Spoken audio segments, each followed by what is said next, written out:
Next Friday. Today Friday. Next Friday. म्हणजे जास्तीत जास्त 10 दिवस बाकी आहेत मित्रांनो. याचे 10 म्हणजे 8-9 दिवस बाकी आहेत. त्याच्यानंतर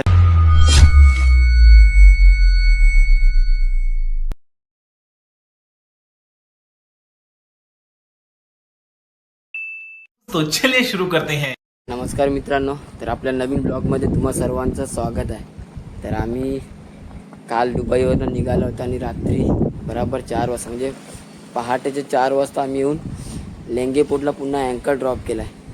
तर आता सध्या तर आम्ही अँकरवरती आहेत आणि पाऊस वगैरे तर काही नाही आहे, पण क्लायमेट तर तसंच आहे पावसाचा, पण पाऊस नाही आहे. आणि हा लेंगेपोर्ट आहे आणि ते पण शिप अँकरवरती आम्ही आणि आय थिंक आम्ही भरपूर लांब अँकर ड्रॉप केला आहे. तर काही नाही, आता सध्या जातो आहे. जस्ट वॉचवरनं आलो आहे, कारण वॉचवरती मोबाईल अलाउड करून नाही देत. आता आलो तर फ्रेश वगैरे होतो आहे. मी सोहेलला सांगितलं की गरम पाणीचं ग्रीझर ऑन करून देऊ, कारण भरपूर टाईम लागतो, 20 मिनटं घेतात ग्रीझरला. आता जातो आहे ब्रिजवरती आणि ते गरम पाणी घेतो आणि जाऊन आंघोळ करतो पटापट. बघू सोहेलने आपल्यासाठी ते सामान रेडी करून ठेवलं आहे का नाही, पाणी वगैरे. बघा हा सोहेल आहे.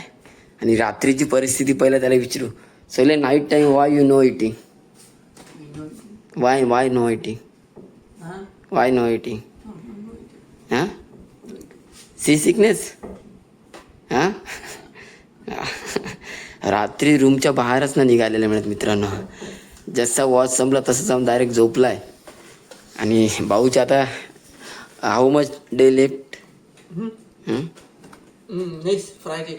Today Friday. Next Friday. म्हणजे जास्तीत जास्त 10 दिवस बाकी आहेत मित्रांनो. याचे 10 म्हणजे 8-9 दिवस बाकी आहेत. त्याच्यानंतर घरी जाणार. Next Friday finish. Maybe next Sunday. मी बोलणार ना, खुशी बघा, खुशी घरी जाण्याची. रहा नहीं जाता, तड़प ही ऐसी है ना. नहीं, सोके. तर मित्रांनो आफ्टरनूनचे 3 वाजलेत आणि माझा वॉच होता, पण इथे हवा भरपूर असल्या कारणाने कॅप्टन बोललाय की हवा भरपूर आहे, थंडीसुद्धा भरपूर लागते, तर बोलते जनरेटरद्वारे ब्लॅकआउट करा. कारण असा इथे शुक्रवारी पोर्ट पण बंद असतं, त्यामुळे बर्थिंग होण्याचे चान्सेस तर कमीच असतात. तर डायरेक्ट आम्ही 1 वाजता ब्लॅकआउट केलेला. फक्त मी जस्ट आला आहे राऊंड मारण्यासाठी, काय तर नाही चेक करण्यासारखं, पण बघून फक्त जातो आहे. तर हा पूर्ण जनरेटर आमचा इंजिन रूम ब्लॅकआउट केला आहे. आता हेच चालू असणार जिथपर्यंत इथे बर्थिंग होत नाही तिथपर्यंत, मला वाटते. पूर्ण ब्लॅकआउट आणि ब्लॅकआउट. पण बरं आहे, मी आता टाईमपास करत इथे बसतो अर्धा तास फोनवरती बोलत, कारण कसला आवाज नाही, काय नाही, आरामात फोनवरती बोलू शकतो. कारण रूममध्ये गेल्यानंतर कसं बरं दुसरे जण झोपलेले असतात, मग त्यांना पण डिस्टर्ब होते. आणि बाजूलाच कॅप्टनची रूम असल्या कारणाने त्याच्या तर डोक्यात सणकलेलं असते. कधी तो माणसाच्या अवतारामध्ये नसतो, तो कधी पण जनावराच्या अवतारामध्ये असतो.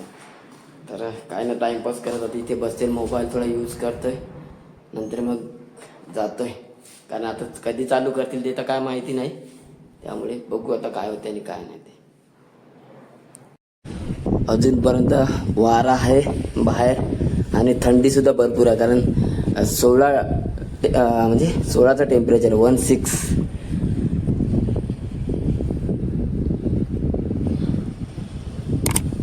बाहेर मोबाईल काढला तर मी काय बोलेल त्याचा आवाज येणारच नाही, बघू शकतो.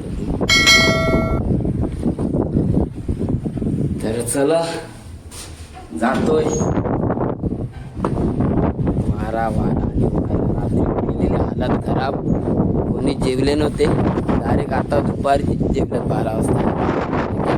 आम्हाला बोलतो की मी तुमच्यासाठी बक्षीस लावलेलं की जो पण जेवेल त्याला मी 100 दिरम दिले असते. जर अगोदरच बोलला असता तर मी तर नक्कीच जेवला असता. ॲक्च्युली त्यांनी स्वतःहून आम्हाला जेवण नाही दिलं कुकने, नाहीतर मी तर नक्कीच गेलेला जेवायला 8 वाजता रात्री. पण चुकी त्याची होती, पण जाऊ दे, आता काय करणार. आता आपले 100 दिरम आले असते आपले. सोडा, आता काय बोलून फायदा नाही मित्रांनो.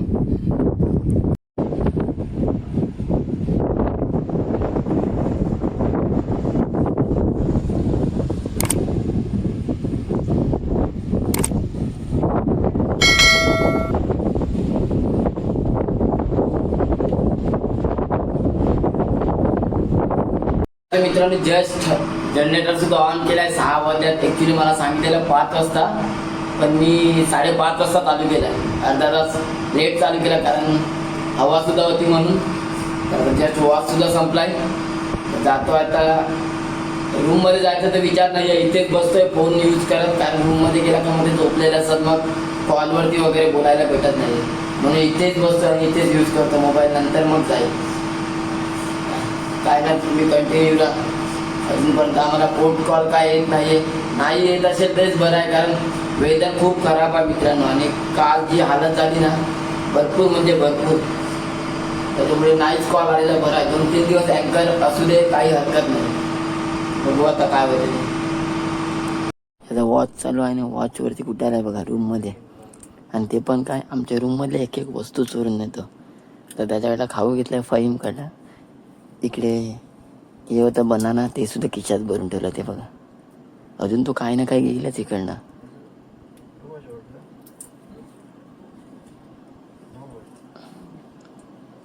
सोने ज्यूस साठी नवीन कुक आला आमच्याकडे. हाँ ब्रिजेश भाई, वो थोड़ा ऐसे उड़ा के भी दिखाओ ना, ऐसे उड़ाओ ना, ऐसे थोड़ी बन रहा है. हाँ? क्या बना रहे हो क्या? नगेट्स स्टार्टर है, स्टार्टर ऐसा. और दूसरा क्या है? बाद में बाकी आपका आएगा. हाँ ओके ओके. मालो जस्ट जेवून वगैरे आलोय, आता रेस्ट करतोय. रात्री डायरेक्ट वॉच वरती जायचंय.